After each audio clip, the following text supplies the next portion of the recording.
Light को travel करने के लिए मीडियम की आवश्यकता नहीं पड़ती और लाइट एक स्ट्रेट लाइन में ट्रैवल करती है। लेकिन कुछ कारणवश लाइट को अपना डायरेक्शन चेंज करना पड़ता है। उन कारणों में से एक है रिफ्रैक्शन।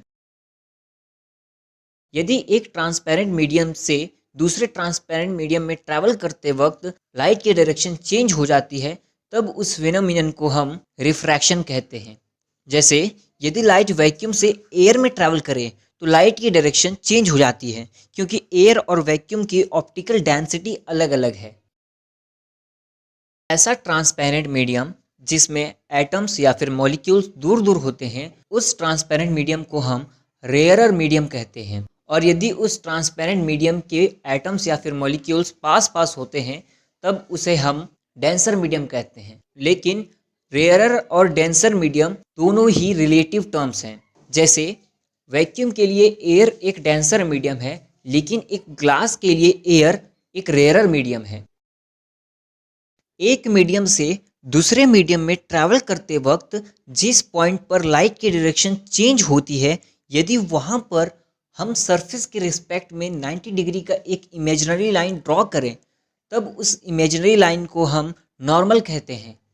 लाइट जब रेयर मीडियम से डेंसर मीडियम में ट्रैवल करती है, तब वो इमेजिनरी लाइन की तरफ बेंड होती है।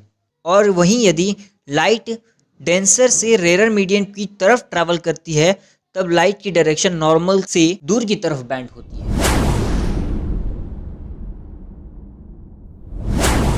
चलिए कंसिडर करते हैं कि एक कार जिस रास्ते पर ट्रैवल कर रही है, उस रास्ते पर मडी एरिया है जो कि पूरी तरह से स्लैंट शेप में है।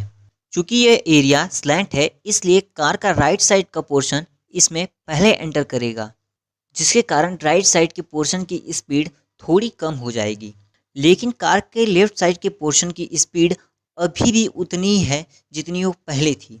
इसका मतलब यह है कि कार का लेफ्ट साइड का पोर्शन राइट साइड के पोर्शन के मुकाबले ज़्यादा डिस्टेंस ट्रैवल करेगा, और इसी की वजह से राइट साइड के मुकाबले थोड़ा आगे आ जाएगा, और यहीं पर कार की डायरेक्शन थोड़ी चेंज हो जाएगी।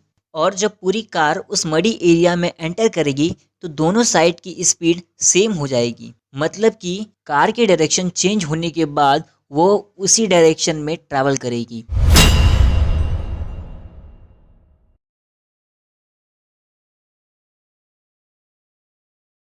यदि हम इस इंसिडेंट को लाइट के साथ कंपेयर करें, तब हमें ये समझेगा कि आखिर क्यों रिफ्रैक्शन के समय लाइट बेंड होती है। और यदि वो मडी एरिया स्लैंट न होता तो सिर्फ कार की स्पीड चेंज होती, डायरेक्शन चेंज नहीं होता।